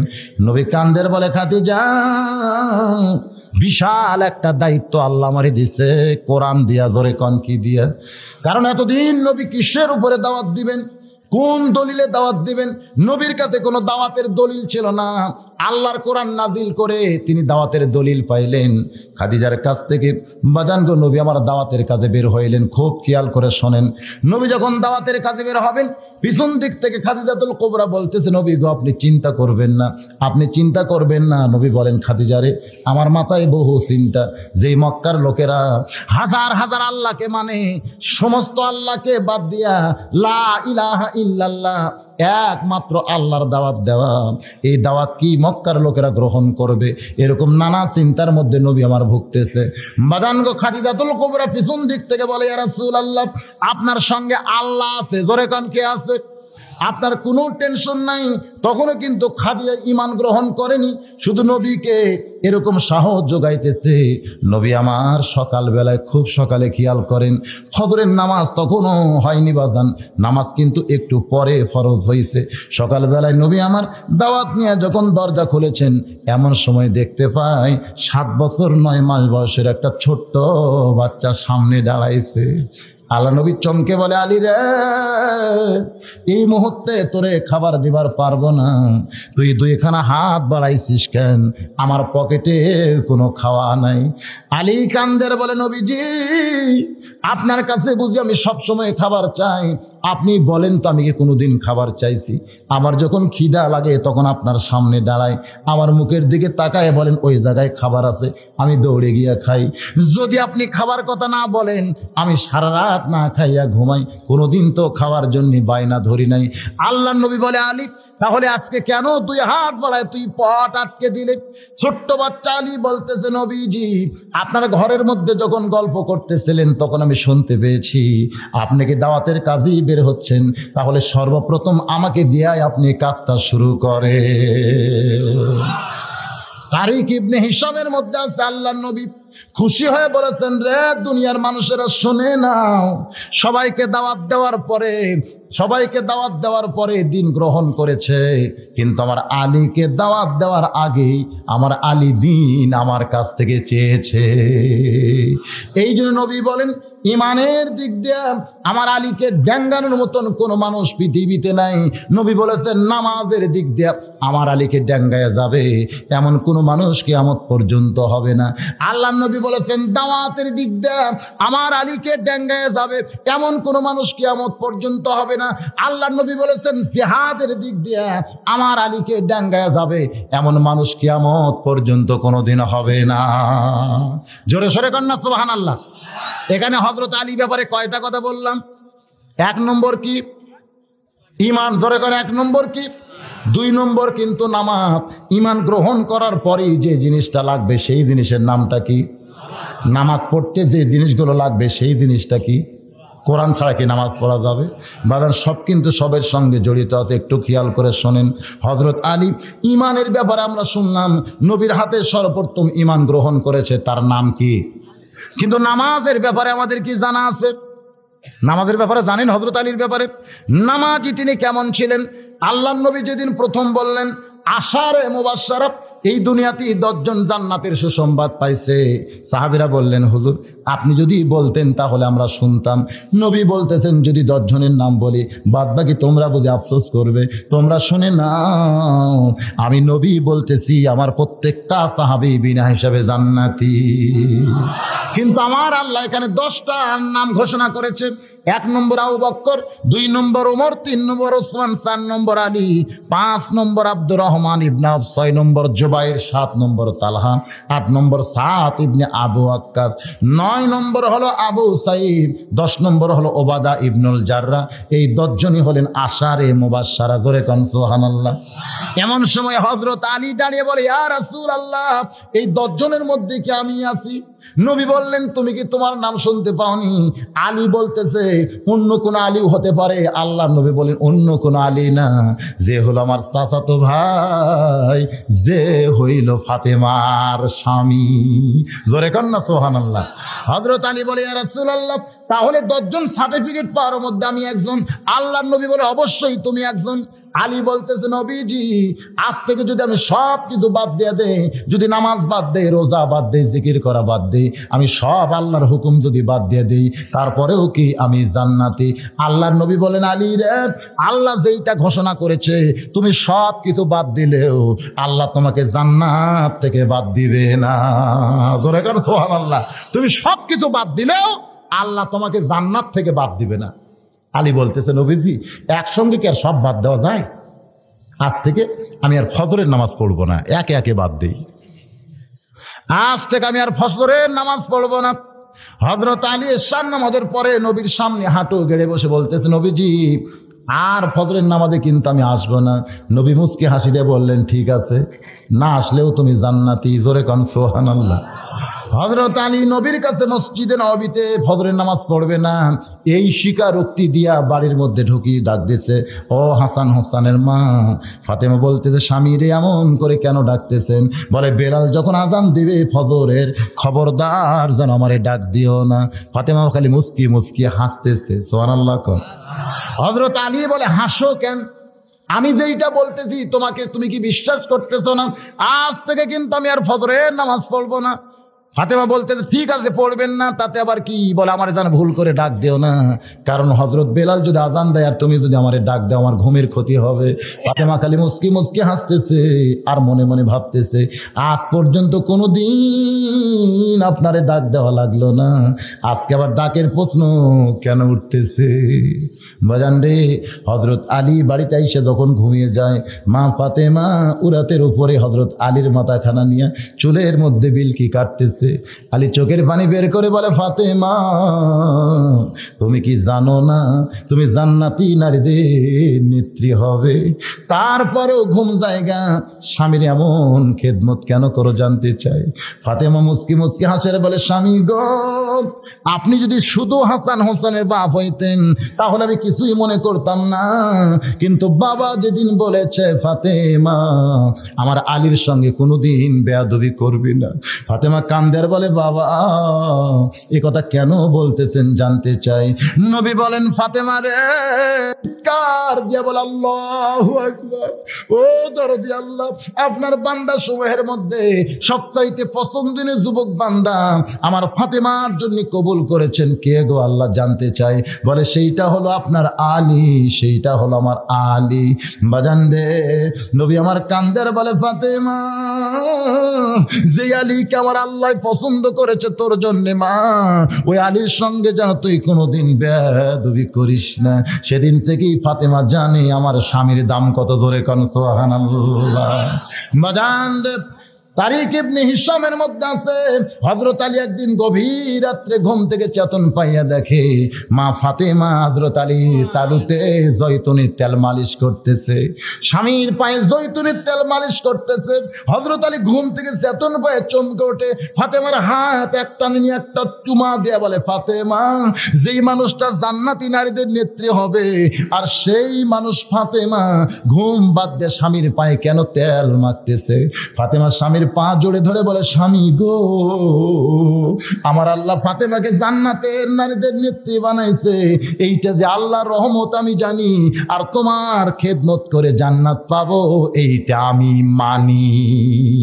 জোরে কর না সুবহানাল্লাহ। আল্লাহ খাতুনে জান্নাত, জান্নাতের নারীদের নেত্রী বানাইছে, এটা আল্লাহর রহমত, এইটা আমি জানি, আর তোমার খেদমত করে আমি জান্নাত পাবো এইটা আমি মানি। জোরে কোন সুবহানাল্লাহ। আমার মা বোনেরা যারা ওয়াজ শুনতেছেন, মা একটু মনোযোগ দিয়ে এই কথাগুলো শুনবেন। বাজান রে, খাতুনে জান্নাত ফাতেমা আলীর মাথা কোলের মধ্যে নিয়া এক সময় হযরত আলী যখন ঘুমিয়ে গেছে, মা ফাতেমাও বাম পাশে ঘুমিয়ে যায়। হযরত বেলাল যখন ফজরে আজান দিছে, এক লাফে হযরত আলী বিছনায় বসে যায়। ফাতেমা চমকে বলে, স্বামী গো, আপনি কইছিলেন আজান দিলে ডাক দিও না, আমি ডাক দেওয়ার আগেই কেন বিছনায় বসে গেলেন জানতে চাই। হযরত আলী বলে, ফাতেমা তোমার বুঝি জানা নাই আজান শুনলে ঘুম পাড়া যায় না? যাই ফজরের নামাজই পড়বে না, তার আবার আজান শুনলে ঘুম পাড়া যায় না? মা ফাতেমা মুস্কি মুস্কি হাসতেছে, কারণ মা ফাতেমা হযরত আলীরে চিনে। জোরে কোন চিনি কি চিনে না? যত কথাই বলুক, কারণ চিনে সবচাইতে বেশি যে চেনে সেইটা কিন্তু স্বামীরে চিনে বিবিয়ে। সবচাইতে আপনাকে বেশি কে চিনে? আপনার বউ। জোরে কোন কে চিনে? চেনে না? সবচাইতে বেশি চিনে। আমার জীবনে এটা আমি শর্ট খাইছি তো। আমার বউ আমাকে মাঝে মধ্যে বলে, সাদিয়ার আব্বা যান গোসল করেন, সাদিয়ার আব্বা আসেন ভাত খান। আমার বড় মেয়ের নাম সাদিয়া। আমি একদিন রাগ করে কইছিলাম, কিসের সাদিয়ার আব্বারে? লক্ষ লক্ষ মানুষ আমারে হুজুর কয়, আর তুমি বাড়ির বউ হয়ে হুজুর খাওয়ার পারো না? তুমি বলবা হুজুর আসেন ভাত খান, হুজুর যান গোসল করেন। আমার বউ খালি মুচকে মুচকে হাসে। আমি বলি, হাসো কেন? বলে, জনগণ আপনারা চিনি না তাই হুজুর কয়, কিন্তু আমি আপনারা চিনি, হুজুর হয় এত সহজ নয়। সেই দিনই বুঝতে পারলাম নিজের বইয়ের কাছে হুজুর হওয়া যে কত বড় কঠিন। নিজের বইয়ের কাছে পীর হওয়া বড় কঠিন, হুজুর হওয়া বড় কঠিন। কারণ দুইজন হুজুর আর পীর মানতে চায় না। একটা হলো বইয়ে আর একটা হলো মায়ে, এর সঙ্গে আর একটা যোগাইছে, সেইটা হলো গায়ে। গায়ের লোকেরা মানে না, বইয়ে মানে না, আর মায়ে মানে না। জোরে কর ঠিক কিনা? আমি যত বড়ই হুজুর হই, আমার মা আমাকে হুজুর করে ডাকবে, মাঝে মাঝে রাগ করে দিয়ে একদিন চড়াবারও চায়। আমি একদিন কইলাম, মা কত মানুষ আমাকে হুজুর কয়, যতই তুই হুজুর কোক মানুষ, তুই আমার সওয়াল। এরকম বুঝেন না? মায়ের কাছে হুজুর হওয়া যায় না, পীর সাহেব হওয়া যায় না। বাজানগো, যেটা বলতেছিলাম, খাতুনে জান্নাত ফাতেমা মুস্কি মুস্কি হাসতেছে। কিছুক্ষণ পরে হযরত আলী ওযু করছে। ওযু করে যখন জুব্বা গায়ে দেয়া মাথার টুপির উপরে পাগড়ি বাঁধতেছে, এমন সময় ফাতেমার সামনে দাঁড়ায় কাঁদতেছে, স্বামী গো, আপনি বাবার কাছে ওয়াদা করছেন এশার নামাজের পরে আপনি ফজর পড়বেন না, আবার এমন সাইজ হয়ে কোন দিকে যাচ্ছেন জানতে চাই। হযরত আলী বলে, ফাতেমা, এতদিন মসজিদের মধ্যে ঢুকে নামাজ পড়েছি নবীর পিছনে, আজকে মসজিদের বাহির থেকে নামাজের দৃশ্য একটু প্রাণ ভরে দেখতে চাই। যেই নামাজই পড়বে না, সে আবার নামাজের দৃশ্য কেন প্রাণ ভরে দেখবে? বাজানরে, হযরত আলী মসজিদের বারান্দায় 2 রাকাত সুন্নত নামাজ শেষ করলে এক সাহাবী কোনার কথা দিয়ে বলতেছে, আলী ভাই, আপনি তো ফজরের নামাজ পড়বেন না, তাহলে কি পড়লেন জানতে চাই।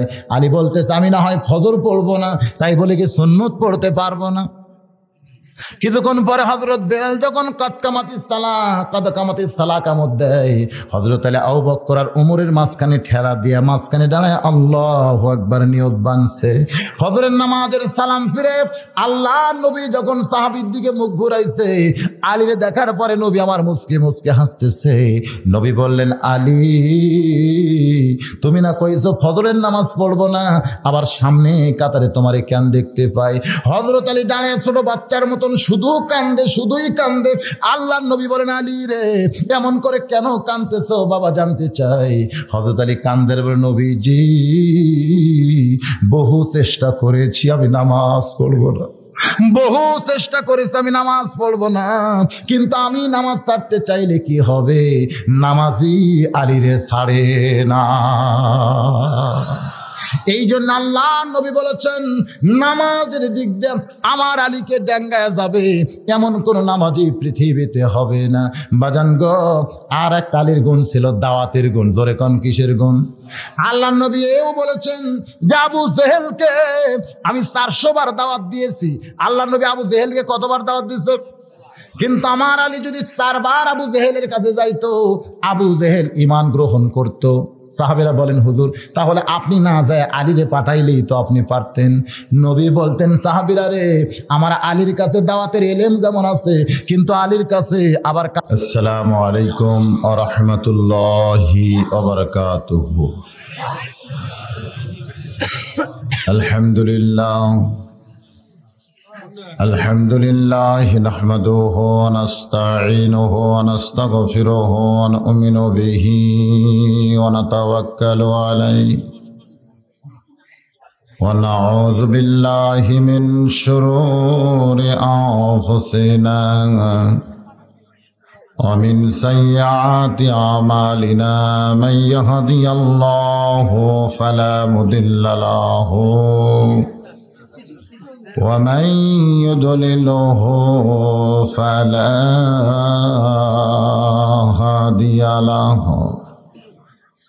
সকলে জবান খুলে বলেন, আশহাদু আল্লা ইলাহা ইল্লাল্লাহু ওয়াহদাহু লা শারীকা লাহু ওয়া আশহাদু আন্না মুহাম্মাদান আবদুহু ওয়া রাসূলুহু আল্লাযী আরসালা রাসূলাহু বিল হাক্কি বাশীরান ওয়া নাযীরা ওয়া দাঈয়ান ইলাল্লাহ বিইজনিহি ওয়া সিরাজাম মুনীরা। فقد قال الله تعالى في كلامه المجيد والفرقان الحميد জবান খুলে সকলে পড়েন আউযু বিল্লাহি মিনাশ শাইতানির রাজিম বিসমিল্লাহির রহমানির রহিম ইন্নাল্লাহা وملائكته يصلون على النبي يا أيها الذين آمنوا صلوا عليه وسلموا تسليما اللهم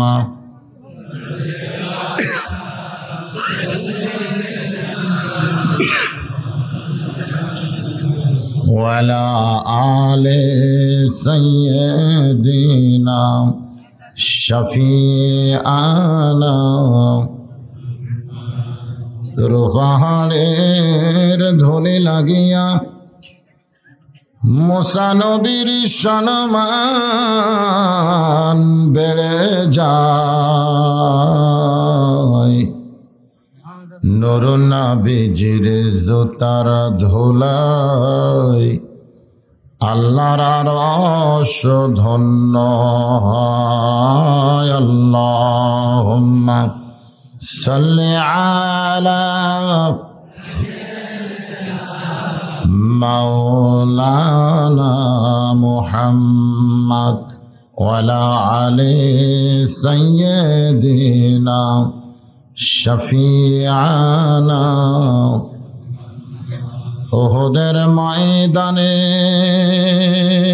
রাসূল ভেঙেছ দন্দন তথা ফিরে খেস এ জমিনে ইসলাম উহুদের ময়দানে রাসূল ভেঙেছ দন্দন তথা ফিরে খেস এ জমিনে ইসলাম ভুলে গেছি মোরা সে রাসূলের বিধান ভুলে গেছি মোরা আল্লাহরই কোরআন নামেতে শুধুই মুসলমান আল্লাহুম্মা সাল্লি আলা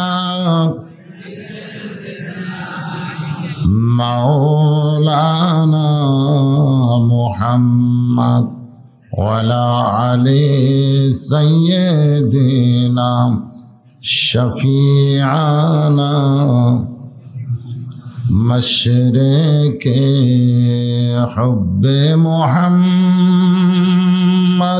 সকলে বলি সাল্লাল্লাহু मतलाए दीवानी माँ मतलाए खुर्शीद इश्क़ास सीनाए सो जाने माँ बलगल उला बिकमालिही कशाफत दुजा बिजमालिही हसनत जमीअ ख़िसालिही सल्लु अलैहि व आलिहि अल्लाहुम्मा आमीन।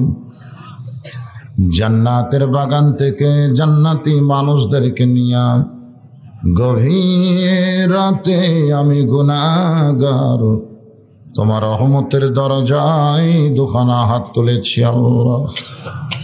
হাসরের ময়দানে জব্বার আর কাহার নামে রূপ নিয়া তুমি যখন বিচার শুরু করবে, তোমার সামনে দাঁড়ায়া সমস্ত নবীরা নাফসি নাফসি বলে কাঁদতে থাকবে।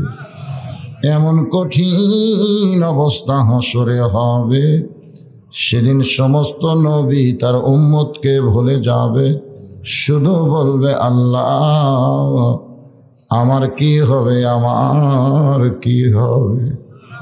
একমাত্র দরদি নবী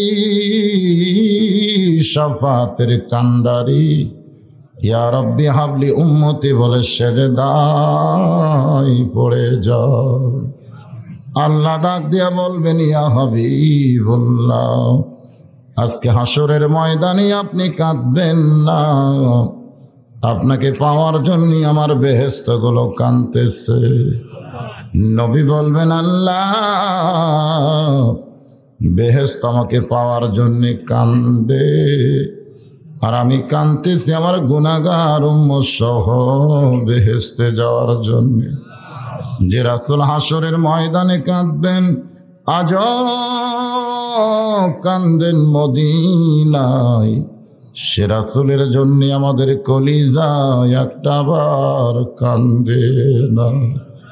ও দরদি আল্লাহ, আজকের এই মাহফিলের ওসিলায় কঠিন হাসরের ময়দানে আমাদের সবাইকে রাসূলের উম্মতের কাতারে দাঁড়ানোর তৌফিক দিয়া দিও আল্লাহ। সুবহান রাব্বিকা রাব্বিল ইজ্জাতি আম্মা ইয়াসিফুন ওয়া সালামুন আলাল মুরসালিন ওয়ালহামদুলিল্লাহি রাব্বিল আলামিন বিরহমাতিকা ইয়া আরহামার রাহিমিন। লা ইলাহা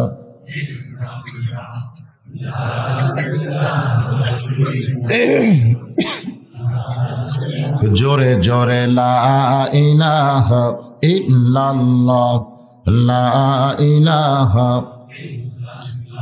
লা ইলাহা ইল্লাল্লাহ, লা ইলাহা, লা ইলাহা ইল্লাল্লাহ, লা ইলাহা ইল্লাল্লাহ, লা ইলাহা ইল্লাল্লাহ, লা ইলাহা,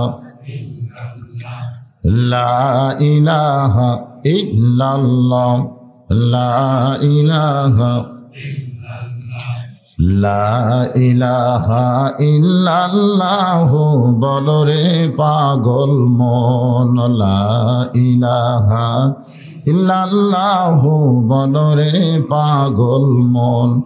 এই কলেমার জন্যে নবীজি, এই কলেমার জন্যে নবীজি সহিলেন কত জ্বালাতন। লা ইলাহা ইল্লাল্লাহ, বলরে আমার মন, লা ইলাহা ইল্লাল্লাহ। জোরে জোরে লা ইলাহা ইল্লাল্লাহ, লা ইলাহা। যার দিলে আছে আমার আল্লাহর ভয়, যার দিলে আছে আল্লাহর ভয়, আল্লাহ আল্লাহ সব সময়। যার দিলে আছে রে আল্লাহর ভয়, যার দিলে আছে আল্লাহর ভয়, আল্লাহ আল্লাহ সব সময়। আহার নিদ্রা ভালো লাগে না এই দুনিয়া, ভালো লাগে না, ভালো লাগে আমার আল্লাহ। লা ইলাহা ইল্লাল্লাহ।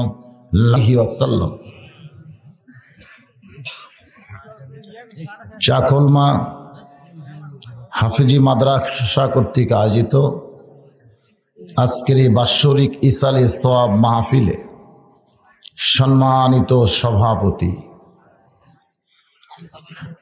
আজকের এই মাহফিলে সম্মানিত ওলামায়ে কেরাম, মাগরিবের নামাজের পর থেকে হালকা জিকির সহ এত রাত পর্যন্ত কোরআন হাদিসের আলোকে অত্যন্ত গুরুত্বপূর্ণ আলোচনা করে যিনারা শোনালেন, আমি আমার অন্তরের অন্তঃস্থল থেকে সম্মানিত সভাপতি সহ আলেম ওলামা বক্তাগণকে শুভেচ্ছা জ্ঞাপন করছি।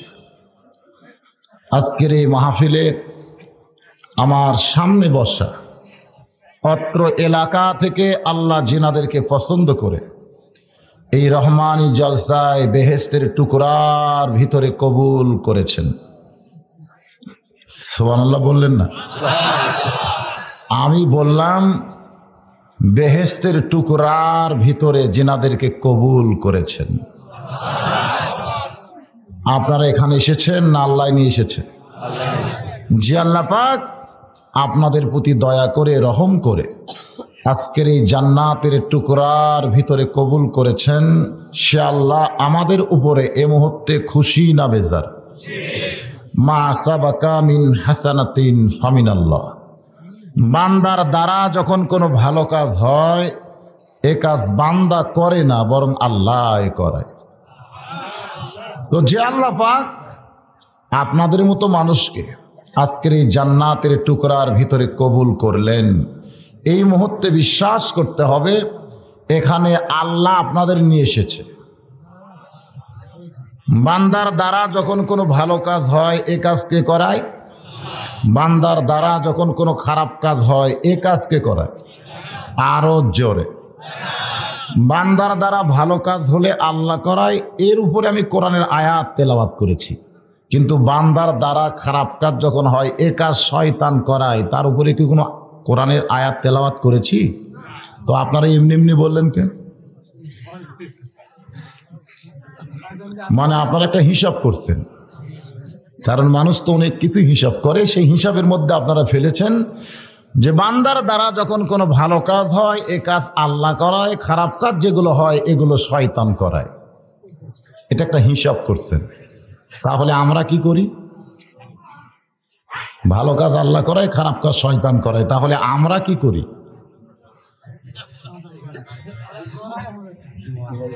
হ্যাঁ, এটা একটা প্রশ্ন। বাংলাদেশে কিছু ভণ্ড আছে, যেরকম আছে না নাই? আপনাদের এলাকাত মনে হয় নাই। মাটির পুতুল বানায়া তুমি করিলা বেহোশ, তুমি যেমনি নাচাও তেমনি নাচে পুতুলের দাও দোষ রে আল্লাহ, পুতুলের দাও দোষ। তুমি সর্প হইয়া দংশন করো, আবার ওজা হইয়া ঝাড়ো। তুমি চোরকে বলো চুরি করো, আবার গৃহস্থকে বলো জাগো। এই ধরনের একদল ভণ্ড আছে, তারা বলে বান্দা কিছু করে না, বান্দা যা কিছু করে সব আল্লাহ করায়। আল্লাহর কোন বান্দা কোন খারাপ কাজে যখন রাস্তা নেই, এই সময় আল্লাহ যদি তার পায়ের বল কাইরা নেয়, তাহলে সে যাইতে পারবে না। বান্দা যখন খারাপ কিছু দেখে, এ সময় আল্লাহ যদি তার চোখের পাওয়ার কাইরা নেয়, তাহলে খারাপ দেখতে পারবে না। বান্দা যখন খারাপ কথা, মিথ্যা কথা বলে, এই সময় আল্লাহ যদি তার জবান বন্ধ করে দেয়, তাহলে খারাপ কথা, মিথ্যা কথা বলতে পারবে না।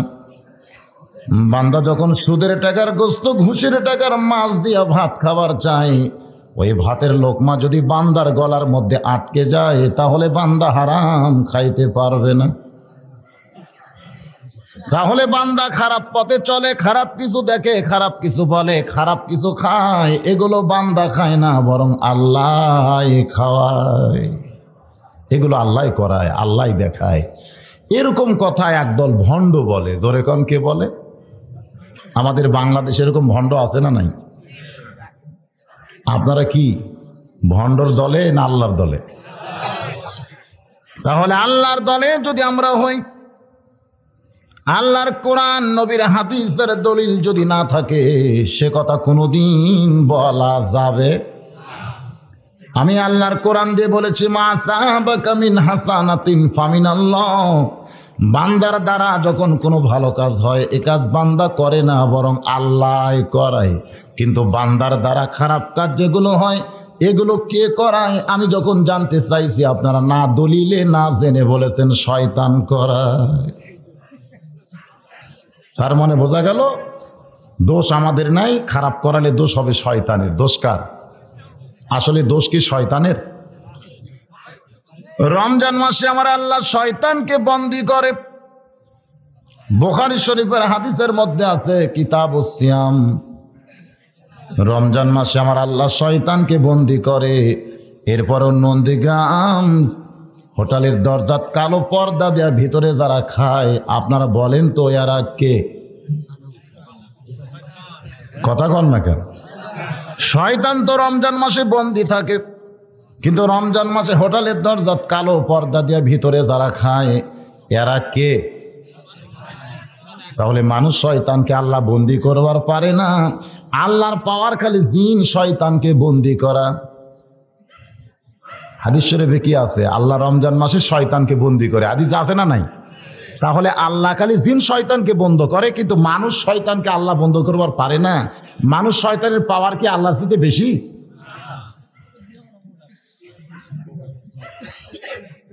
একটু মনোযোগ দিয়ে শোনা লাগবে, তারপরে দেখবেন রেজাল্ট কি আসে।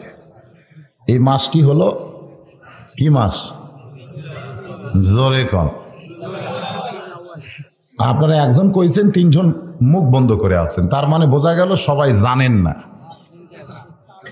এই মাসটার নাম কি মাস? এটা ভালো জায়গা, সুবহানাল্লাহ। আমি গত কয়েকদিন আগে ঢাকার সাভারের আকরান বাজারে ওয়াজ করতেছিলাম। তো আমি বললাম, ভাই এটা কি মাস? সকলে এক বাক্যে বলেছে ফেব্রুয়ারি মাস। রবিউল আউয়াল মাস কেউ বলে নাই, সকলে বলেছে ফেব্রুয়ারি মাস। কিন্তু আল্লাহ আজকের এই মাহফিলে এমন কিছু বান্দাকে উপস্থিত করেছেন যারা বাংলা ফাল্গুনও বলে নাই, ইংরেজি ফেব্রুয়ারি বলে নাই, তারা সরাসরি আরবি মাসটা বলেছে। সুবহানাল্লাহ কোন। তাহলে জায়গা ভালো না? ভালো জায়গা থেকে ভালো কথাই শোনা যাবে। তাই বলে ইংরেজি মাস যে আমরা ভুলে যাব তা কিন্তু না। বর্তমান যেই সরকার ক্ষমতায় আছে, মানুষ না জানলেও 3টা মাসকে মানুষের সামনে, 4টা মাসকে মানুষের সামনে ফুটে তোলে। একটা হলো আগস্ট মাস, ধরে কোন কি মাস? শুরু থেকে শেষ পর্যন্ত শোক দিবস। কি দিবস? আর একটা মাস হলো ডিসেম্বর মাস, বিজয় দিবস। আর একটা হলো মার্চ মাস, স্বাধীনতা দিবস। আর একটা হলো আমার ভাইয়ের রক্তে রাঙানো 21শে ফেব্রুয়ারি, আমি কি ভুলিতে পারি। বাংলার মুসলমানের জন্য এই 4টি মাসের খুব গুরুত্ব আছে। বর্তমান সরকার যখন ক্ষমতায় থাকে, এখন মানুষ মানুষ বা না মানুষ, সরকার মানুষকে মানানোর জন্য একটা চেষ্টা করে। আর একবার জবান খুলে বলেন, এটা কি মাস? এই মাসে কে আইছে দুনিয়ায়? দুনিয়া থেকে কে বিদায় নিয়েছে? জঙ্গলের পশুরা বলে আজ হয় মোদের খুশির দিন, বিশ্বজাহানে আসিয়াছেন রাহমাতুল লিল আলামিন। আমার আল্লাহ তাআলা দুনিয়ার অন্ধকারকে দূর করার জন্য এই পবিত্র রবিউল আউয়াল মাসে আল্লাহর নবীকে সিরাজাম মুনীরা, অন্ধকারে আলো হিসাবে প্রেরণ করেছে। জোরে কান সুবহানাল্লাহ। সেই রবিউল আউয়াল মাসে আমি আপনাদের কাছে জানতে চাচ্ছি, ভালোটা তো আল্লাহ করায়। জোরে কান, ভালোটা কে করায়? তাহলে খারাপগুলো কে করায়? এখন আপনারা দ্বন্দ্বে পড়ে গেছে যে শয়তান বলবো না মানুষ বলবো। আসলে কোনোটাই বলবো না, আমার আল্লাহ যেইটা বলবে আমাদেরকে সেইটা বলা লাগবে। ওয়ামানা আসাবাকা মিন সাইয়্যাতিন ফামিন নাফসিকা। আমার আল্লাহ বলেন, বান্দার দ্বারা যখন কোনো খারাপ কাজ হয়, এই কাজ আল্লাহ করায় না, শয়তানও করায় না, এই কাজ বান্দা নফসের তাড়নায় করে। কিসের তাড়নায়? আরো জোরে কন, নফস। আজকে মাগরিবের নামাজের পর থেকে ইশার নামাজ পর্যন্ত যে হালকা জিকির হলো, এর ভিতরে নফসের কথা ছিল? আরাফা নফসাহু ফাকাদ আরাফা রাব্বাহু। এটা কিন্তু কোরআনও না, হাদিসও না। কোরআনের মধ্যেও নাই, হাদিসের মধ্যেও নাই। এই কথাটা আল্লাহ ওয়ালারা বলেছেন। সমস্ত আল্লাহওয়ালারা এই কথার উপরে একমত। সুবহানাল্লাহ কোন।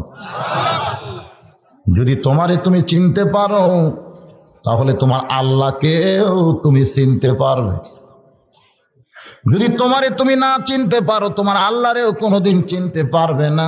আমার আল্লাহকে চিনতে গেলে আগে আমাকেই চিনা লাগবে। জোরে কোন কথা ঠিক কিনা? তাহলে আমারে আমি চিনছি কোনোদিন?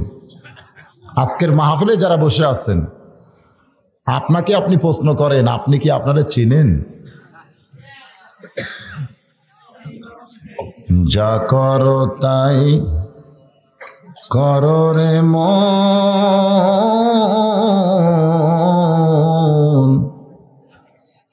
পিছের কথা রেখো স্মরণ। একবার নিজের মনকে বলেন, তুমি যা করো করো, কিন্তু পিছের কথাটা স্মরণ রেখো।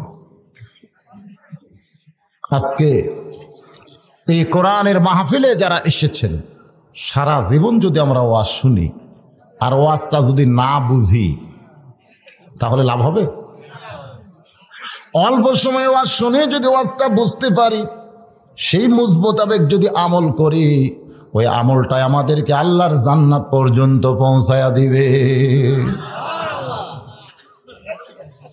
এই মুহূর্তে আমার সামনে যারা বসে আছেন, আমি আমার অন্তরের অন্তঃস্থল থেকে আপনাদের শুভেচ্ছা জ্ঞাপন করছি। পর্দার অন্তরালে আমার মা বোনেরা যিনারা অধীর আগ্রহে বসে বসে কোরআন হাদিসের ওয়াজ শুনতেছেন, আমি তাদেরকেও শ্রদ্ধা জানাই। এই মুহূর্তে জানতে চাচ্ছি আপনারা সকলে কেমন আছেন?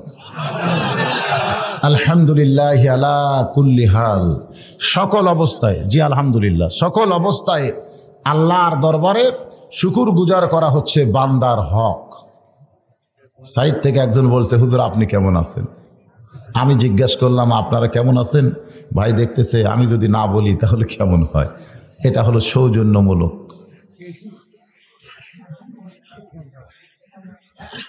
আপনারা সকলে কেমন আছেন? ভালো থাকা কয় রকম মনে আছে? কয় রকম ভালো থাকা? কয় রকম? একটা হলো শারীরিক আর একটা হলো মানসিক। শরীরের সুস্থতা দিয়ে সবকিছু হয় না। মনটা যদি দুর্বল থাকে তাহলে শরীর এমনিই দুর্বল হয়ে যায়। জোরে কোন ঠিক কিনা? কঠিন স্বাস্থ্যবান 30 বছরের একটা যুবক তেলা পোকা দেখে ভয় করে, আবার চিকন চাকন একটা মানুষ বিষাক্ত সাপ নিয়ে খেলা করে। এইটা দেহের জোরে না মনের জোরে? জোরে কোন। তাহলে আপনাদের দেহের খবর আমি বলতে পারি, আপনি বলতে পারেন, কিন্তু মনের খবর একমাত্র কে জানে? তারপরও আপনি একটু মনের সাগরে যদি ডুব দেন তাহলে বুঝতে পারবেন এই মুহূর্তে আপনার মনটা কোন জায়গায়। কারণ দেহের সঙ্গে মনের সম্পর্ক যদি না থাকে, বক্তা যতই ওয়াজ করুক ওয়াজ কিন্তু বোঝা যাবে না। মাসটি হলো রবিউল আউয়াল মাস। জোরে কোন কি মাস? আমার আল্লাহর নবী এই মাসে দুনিয়াতে আসলেন, আবার 63 বছর পরে এই মাসেই দুনিয়া থেকে বিদায় হয়ে গেলেন।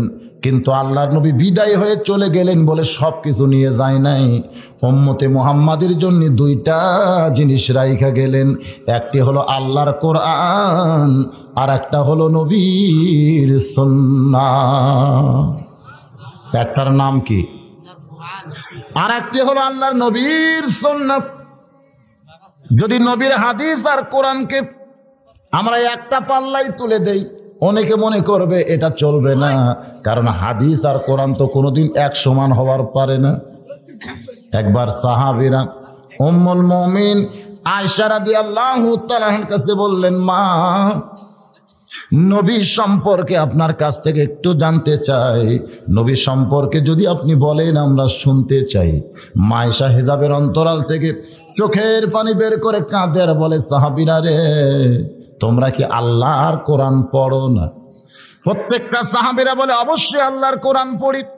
মা আয়েশা বললেন, আল্লাহর কোরআন শরীফ যদি তোমরা পড়ে থাকো তাহলে নবী সম্পর্কে আমার কাছে জানতে আইলে কেন? আল্লাহর কোরআনও যেমন নবীও ছিলেন তেমন। এখন বুঝতে হবে কোরআনের বাস্তব রূপ হলেন আল্লাহর নবী। কোরআন শরীফ হলেন আমার আল্লাহর কথা, আর সেই কথাগুলো আল্লাহর নবী তার জীবনে বাস্তব আমল করে দুনিয়ার তামাম মানুষের কাছে দেখায় দিয়েছেন।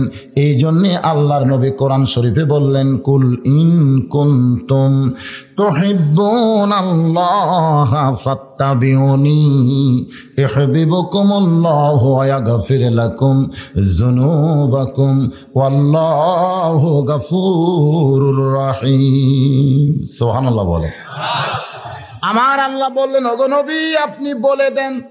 এই কথাটা কিন্তু আল্লাহর, কিন্তু প্রকাশ পাইছে কার জবান দিয়া? নবীর। জোরে কোন কার? দেখেন এই কথার ফাইল কিন্তু আল্লাহর নবী। আমার আল্লাহ বললেন, নবীজি আপনি বলেন, ইন কুনতুম তুহিব্বুনাল্লাহ, কেউ যদি আমি আল্লাহকে ভালোবাসতে চায়, আমি আল্লাহকে কোনোদিন ভালোবাসতে পারবে না। কারণ মানুষ আছে দুনিয়ায়, আল্লাহ আছে 7 আসমানের উপরে আরশে আজিম। অত দূরের আল্লাহকে দুনিয়ার মানুষ কোনোদিন ভালোবাসতে পারবে? হয়তো মুখে মুখে বলবে আল্লাহকে ভালোবাসি, আল্লাহকে ভালোবাসি, কিন্তু আমার আল্লাহকে অন্তর থেকে ভালোবাসতে পারবে না। মুখের ভালোবাসার কথা আর অন্তরের ভালোবাসা কোনোদিন এক হয় না। ওই না দেখা আল্লাহকে কেউ যদি ভালোবাসতে চায়, আল্লাহ বলেছে আমাকে ভালোবাসার কোনো দরকার নাই। ফাত্তাবিউনি, সে যেন আপনাকে অনুসরণ করে। আর আপনাকে কেউ যখন অনুসরণ করবে, ইউহিব্বুকুমুল্লাহ, আমি আল্লাহ তাকে ভালোবাসবো। শুধু ভালোই বাসবো না, ইয়াগফির লাকুম যুনুবাকুম আল্লাহু গফুরুর রহিম, আমি আল্লাহ তার জীবনের তামাম গুনাহ খাতা মাফ করে দিব। এই মুহূর্তে আপনাদের কাছে আমার প্রশ্ন হলো, আমরা যদি আল্লাহর ভালোবাসা চাই এবং আল্লাহর কাছ থেকে আমরা যদি মাপ চাই, তাহলে আমাদের কি করতে হবে? ভালোবাসার কথা নেই, ফাত্তাবিউনি, তাকে অনুসরণ করতে হবে। এবার একটা ছোট্ট ব্যাখ্যা। আল্লাহ নবী একদিন রাস্তা দিয়ে যাচ্ছিলেন, যাওয়ার সময় এক কাফের আল্লাহ নবীর সামনে দাঁড়িয়ে বলে, রে আব্দুল্লাহ এতিম পোলা, আমার কাছ থেকে আপনি 100 দিরহাম করজ নিয়েছিলেন, অনেক দিন হয়ে গেল, টাকাটা আমারে দিলে আপনার কি হয়? নবী মুস্কি হাসি দিয়ে বললেন, ভাই গত শনিবারই তো আপনাকে টাকাটা দিয়েছি। কাফের বলতেছে আপনি আমারে টাকা দেন নাই, টাকা না দিয়ে মিথ্যা কথা কেন বলতেছেন? নবী বলতেছেন, ভাই তোমার মনে নেই গত শনিবারই তোমার এই টাকাটা দিয়েছি। কাফের বলতেছে আপনি যে আমারে টাকা দিয়েছেন তার সাক্ষী কোথায়? নবী বললেন কোনো সাক্ষী নাই, কারণ আপনি আমারে টাকা দিয়েছিলেন, আমি আপনার টাকা পরিশোধ করেছি, এখানে সাক্ষীর কি দরকার? কাফের বলতেছে সাক্ষী যদি না থাকে তাহলে আপনার মুখের কথা আমি মানব না।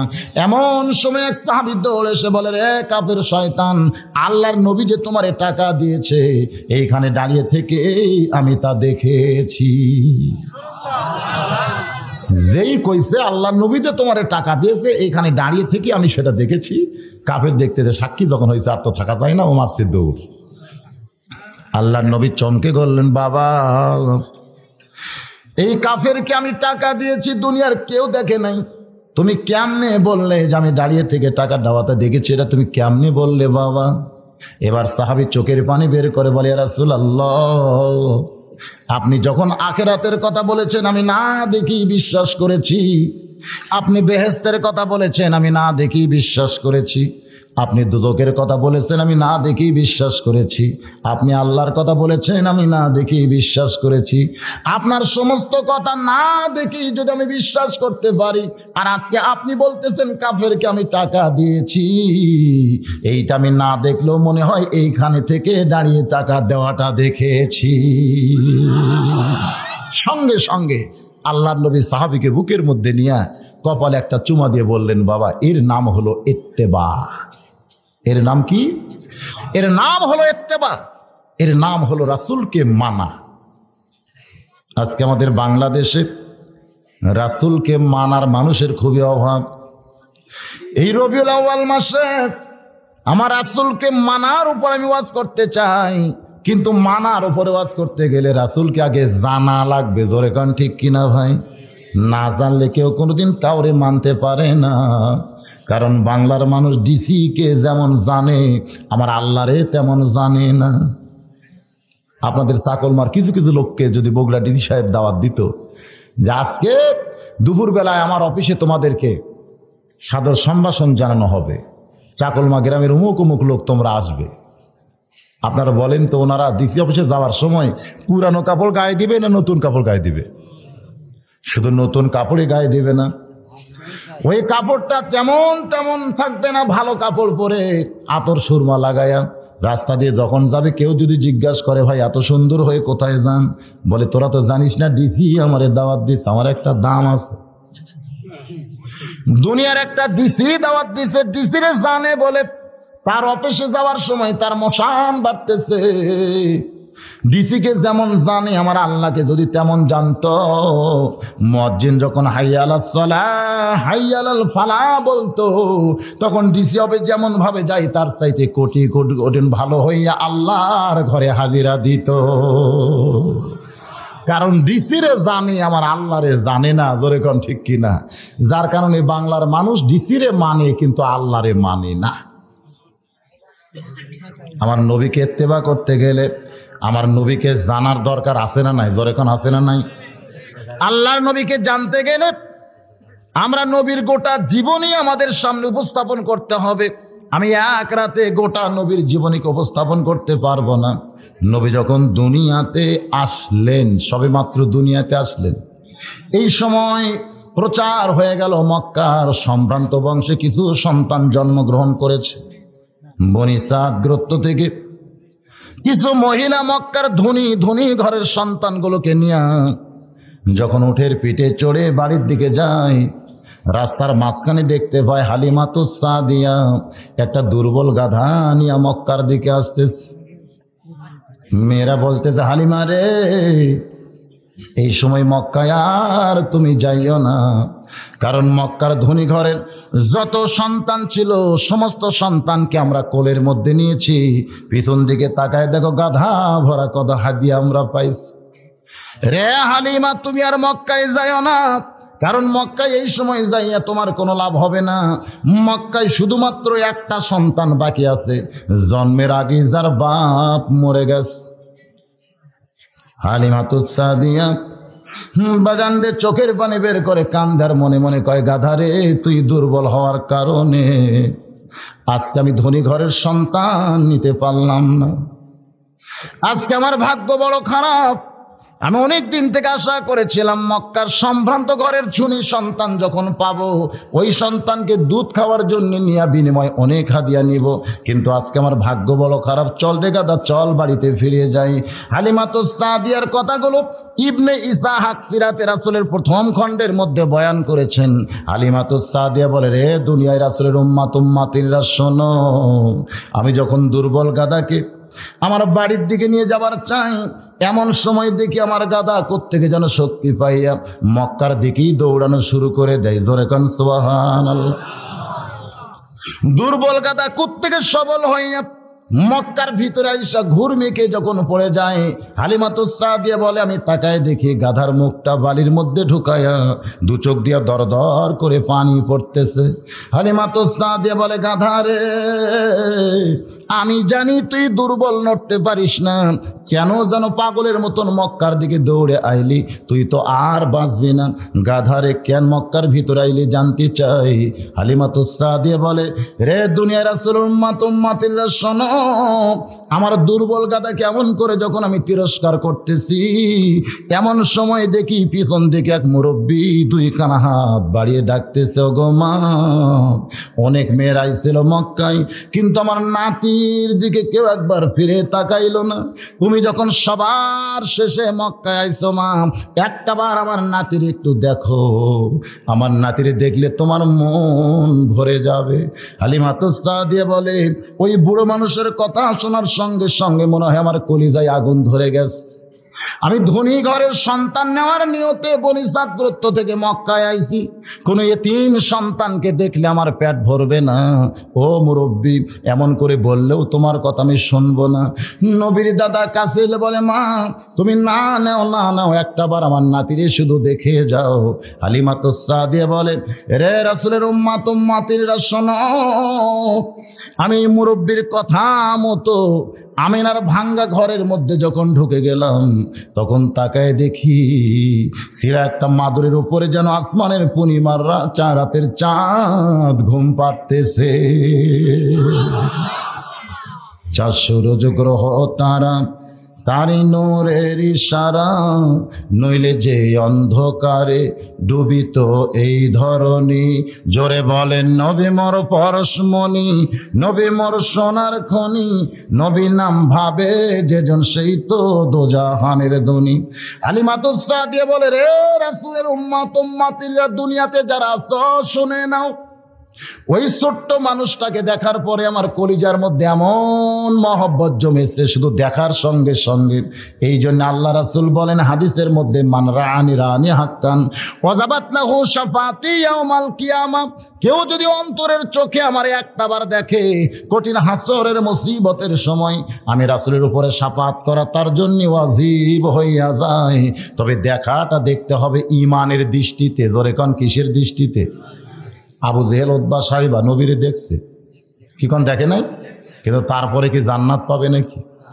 হালিমাতুস সাদিয়া বলে, এই ছোট্ট নবীকে দেখার সঙ্গে সঙ্গে আমি এক দৌড়ে যখন কোলের মধ্যে নিলাম, নবীর দাদা বলতেছে, মা তোমারে শুধু দেখার জন্যই বলেছিলাম মা, তুমি আমার নাতিরে কোলের মধ্যে নিলাম। হালিমাতুস সাদিয়া বলে, বাবা আপনার নাতি যে এত সুন্দর এটা কোনোদিন আমার কল্পনার মধ্যেও ছিল না। আজকে দেখার পরে কোলের মধ্যে নেওয়ার সঙ্গে সঙ্গে ওই আল্লাহর শপথ করে বলতেছি, ওই ছোট্ট নবীর পরশে আমার আল্লাহ দেহের দুর্বলতা সব দূর করেছে।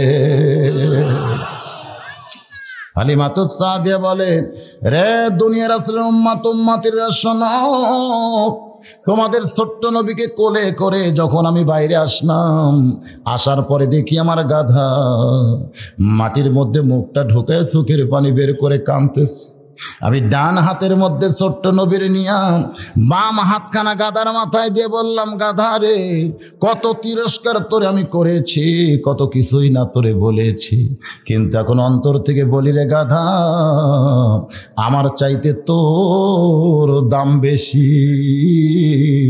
কারণ আমি যখন বাড়িতে ফিরে যাওয়ার চাচ্ছিলাম, কিন্তু তুই একটা গাধা হইয়া কেন মক্কার দিকে দৌড়ে আইলি, এখন বুঝতেছি আমার চাইতে তোর দাম বেশি। জঙ্গলের পশু পক্ষী আমার নবীরে চিনেছে, কিন্তু মানুষ হইয়া নবীরে অনেকেই চিনতে পারে না। জোরে কোন কথা ঠিক কিনা? হালিমাতুস সাদিয়া আল্লাহর নবীকে কোলের মধ্যে নিয়া মনে মনে চিন্তা করতেছে, এত সুন্দর নিয়ামত নিয়ে তো আমার বাড়ি যাইতে হবে, কিন্তু গাদা যে হারে মাটি পড়ে কাঁদতেছে, এই দুর্বল গাদার পিঠে চড়ে তো আর বাড়ি যাবার পারি না। এখন আমি কেমনে বনিসাত করতে যাই? এমন সময় কে যেন বলতেছে, হালিমা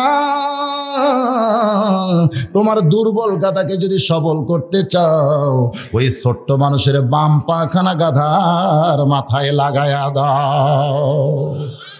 হালিমাতুস সাদিয়া বলে, রে রাসূলের উম্মত উম্মাতিনীরা, ওই ছোট্ট নবীর বাম পাখানা যখন আমার গাধার মাথায় লাগিয়ে দিলাম, দেখি আমার দুর্বল গাধা সুস্থ সবল হয়ে দাঁড়িয়ে যায়।